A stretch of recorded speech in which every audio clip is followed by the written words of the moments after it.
One of the dumbest mistakes GameStop has ever made has just made them $100,000, all because of a stapler, a damaged Nintendo Switch 2 screen, and a competitive eBay auction. Let's get right into that topic and more in today's Nintendo news. So if you haven't heard yet, about a month ago at the Nintendo Switch 2 launch, a Staten Island GameStop employee was stapling receipts to Nintendo Switch 2 boxes. Now, besides the fact that stapling a receipt to a box is pretty weird on its own, these staples ended up going through the box, through the plastic protecting the Switch 2 screen, and went into the Switch 2 screen, puncturing it. So long story short, the damages got reported, GameStop offered free replacements, and everybody should be just fine, right? Well, just the other day, GameStop made an eBay listing titled GameStop Staplegate Charity Auction, Nintendo Switch 2 and the Stapler. And this listing has been on the market for just about a day and still has 5 days and 23 hours left. And at the time that I'm recording this video, the bid is already at $111,469. And for anybody who is actually crazy enough to bid this high and win the auction,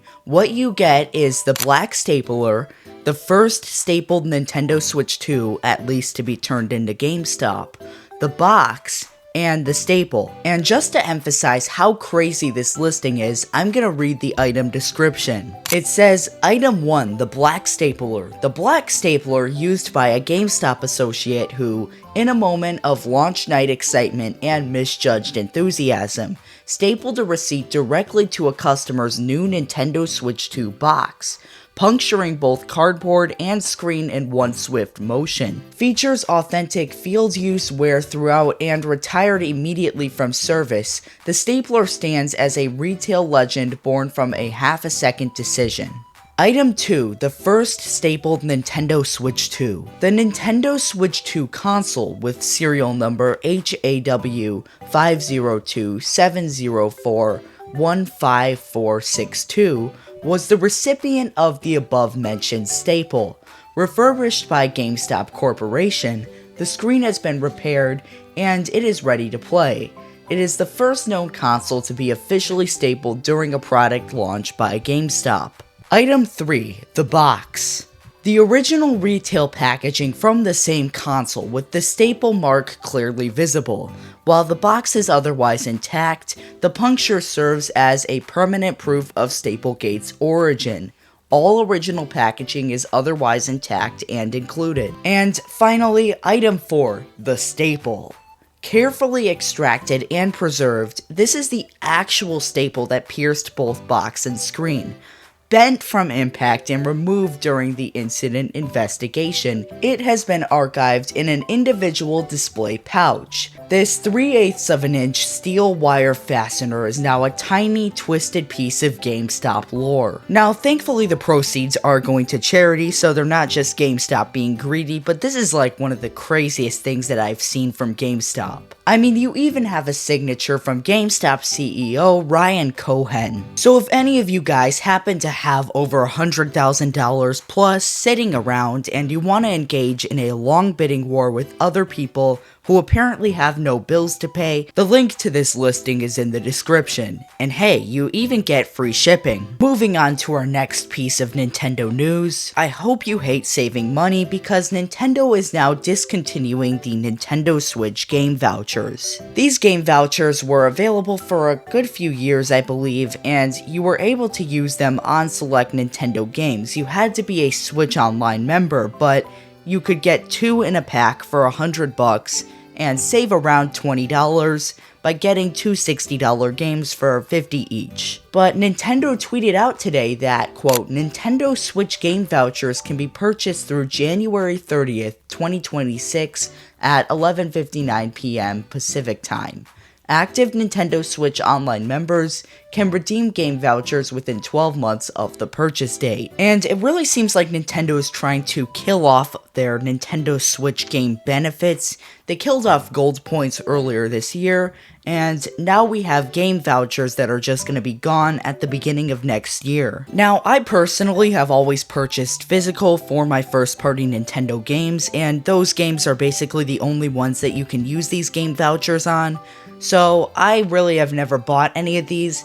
I've considered trying it because you can save a good amount of money, but if you do want some of these game vouchers to use on old Nintendo Switch games, and you do like to buy games digitally, I would definitely recommend picking these up before January 31st. Now, these game vouchers do only work on Nintendo Switch games, so I'm starting to wonder if Nintendo is going to make Switch 2 game vouchers. Maybe they'll charge $110 or $120 for these, just because Nintendo Switch 2 games are quite a bit more expensive than Nintendo Switch games. But it's kinda sad to see some of the only ways you can save money on Nintendo games slowly fade away. Before we get to the next piece of Nintendo news, I would really appreciate if you would like this video and subscribe to the channel. It really helps me out, so if you want to support me, doing those things are very helpful. In our next piece of Nintendo news, the FBI has taken action on a popular Nintendo Switch ROM site. Now, this info comes from NintendoEverything.com. And the article says, quote, "Today, it was revealed that the FBI has taken down NSW2U,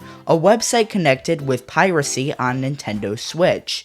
NSW2U housed plenty of ROMs for games on the console.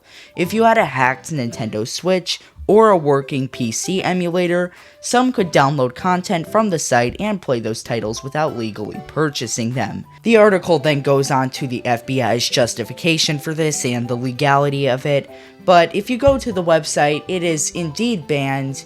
You just cannot access it. It has a seized FBI notice on it. Lately, Nintendo has been very active with trying to fight modders and people running Nintendo emulators, and this is just another piece of evidence that that is the case. It's probably a bad idea anyway to run a site that has Nintendo Switch ROMs right there for anybody to download. That is piracy at its finest, and it is illegal. Okay, for our final piece of Nintendo news, the producer of Donkey Kong Bananza, Kenta Motokura, sat down with IGN and talked about a long list of things about Donkey Kong Bananza, but he got advice from one specific Nintendo developer. And this info is cited from IGN, but this is on NintendoLife.com, and it says, quote, "DK Bananza devs needed to know more about Donkey Kong, so they went to Miyamoto." And Nintendo Life says on the matter, quote, "Speaking in an interview with IGN alongside Bananza director Kazuya Takahashi, Motokura says that the following, the original impetus from his boss, Yoshiaki Koizumi. Side note, you may remember Yoshiaki Koizumi as one of the hosts of Nintendo Directs." The article goes on to say, "The first port of call for the Mario Odyssey team was the office of the father of DK and Mario himself, to try and find the essence of the character and work out how to create the first 3D Donkey Kong platformer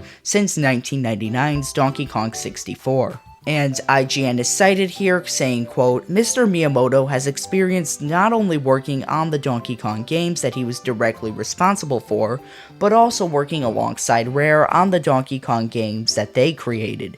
And for him, a lot of things that came up were the unique actions that a really strong character like Donkey Kong can engage in, things like the hand slap or blowing his breath." Nintendo Life goes on to say, Motokura and company also tapped Mr. Koizumi for his expertise with the ape, as the Nintendo veteran served as director on 2004's Bongo Fest Donkey Kong Jungle Beat on GameCube. And Nintendo Life cites IGN again with Motokura saying, quote, "For him, one thing that was a really important distinguishing characteristic from a character like, say, Mario, is that Donkey Kong has these longer, stronger arms.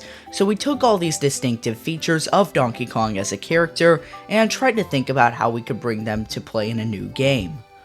Skipping straight to the next quote from Motokura in the IGN interview, it says, quote, "When we realized the compatibility of Donkey Kong's distinctive characteristics, being strong and having these large long arms, and the possibility of voxel technology, we saw that this was a good match that led us to the idea of pursuing destruction as core gameplay in this title." So, if you weren't already convinced that Donkey Kong Bananza seems like one of the best 3D platformers that Nintendo has pushed out in a while, well, all this should probably convince you. It really sounds like the developers of Donkey Kong Bananza went to the legends at Nintendo and asked for their advice and implemented their advice into Donkey Kong Bananza. So I'm really excited to play this game. It looks like it's going to be a blast. It seems like the developers took a lot of time to make this game. The demo that was on display in stores was really fun, so I really hope that this game is as good as the demo. But anyway guys, that's going to do it for today's video. Tell me what you think in the comments of GameStop selling the infamous stapler and one of the Switch 2s that was stapled